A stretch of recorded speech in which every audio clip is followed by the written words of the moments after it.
Olá, meus queridos alunos, engenheiros e engenheiras. Vamos resolver um problema agora utilizando a equação de Bernoulli. Vou fazer a leitura do enunciado e partir para a resolução. Então, a água escoa em regime permanente no ventre da figura. No trecho considerado, supõe-se as perdas por atrito desprezíveis e as propriedades uniformes nas seções. A área 1 é 20 cm², enquanto a área da garganta 2 é 10 cm². Um manômetro cujo fluido manométrico é mercúrio, dado o peso específico, é ligado entre as seções 1 e 2 e indica o desnível mostrado na figura. Pede-se a vazão da água que escoa pelo ventre, dado ali o peso específico da água.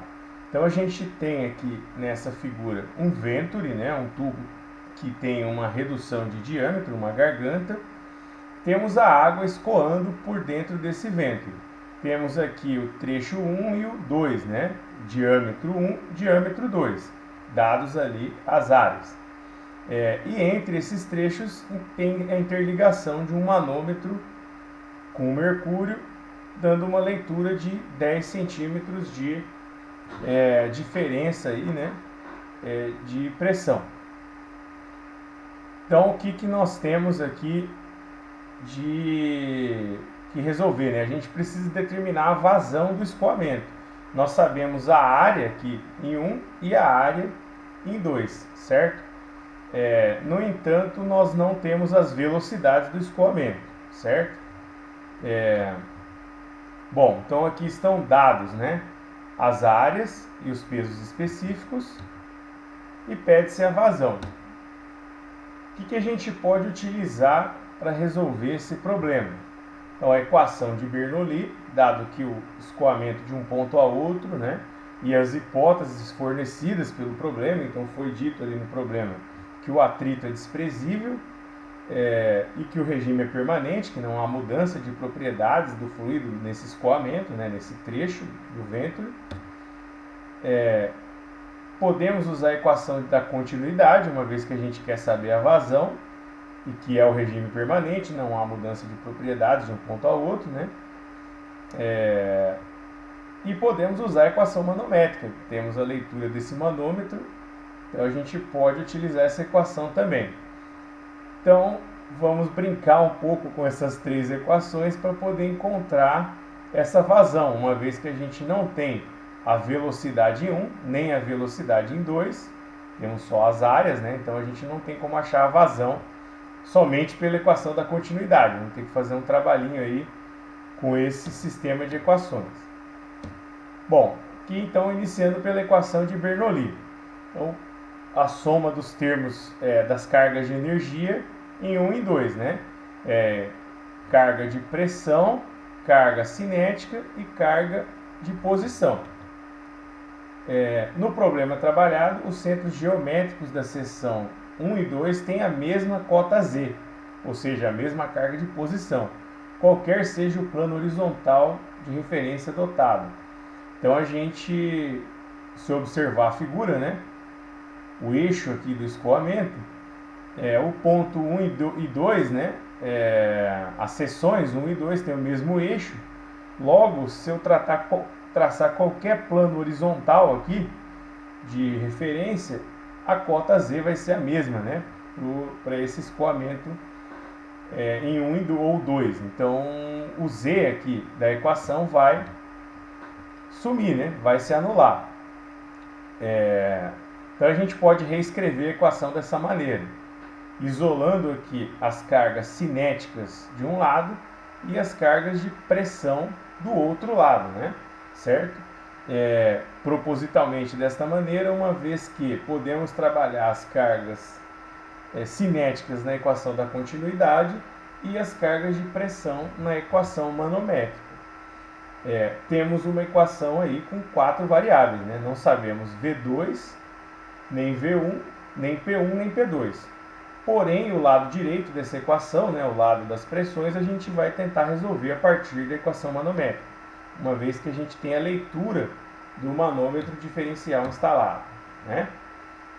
Bom, montando a equação manométrica, fazendo aí, né, partindo do centro geométrico da seção 1, né, e desprezando os trechos comuns, então a gente vai utilizar aquela regra que a gente aprendeu nos estudos de estática dos fluidos, né?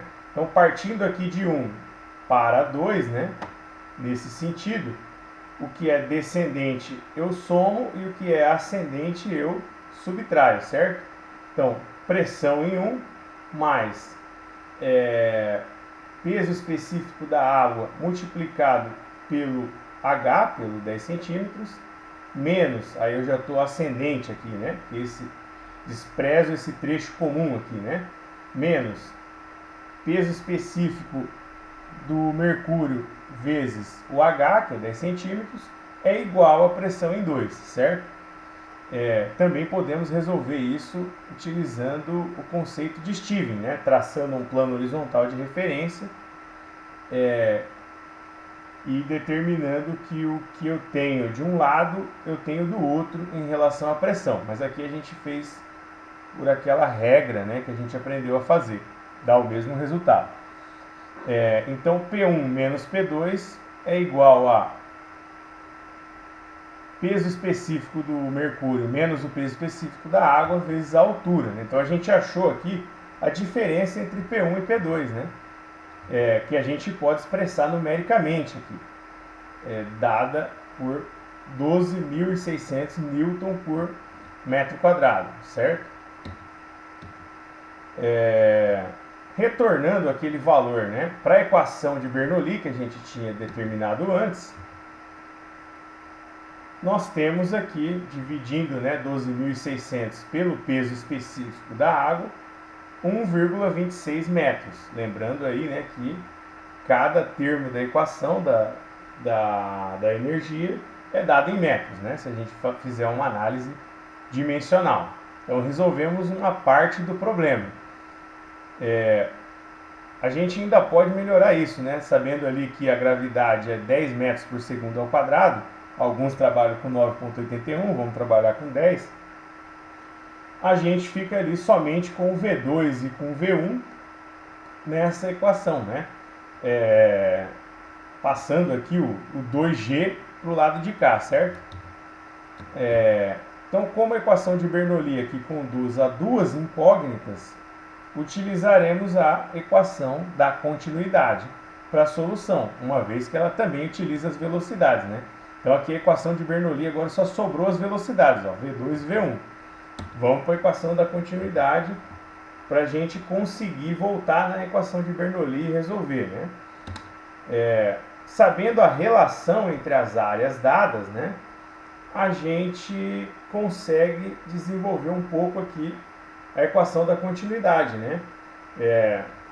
Lembrando lá que a área 1 é igual a 20 centímetros quadrados e a área 2 é igual a 10 centímetros quadrados. Então, a área 1 é igual ao dobro da área 2, né?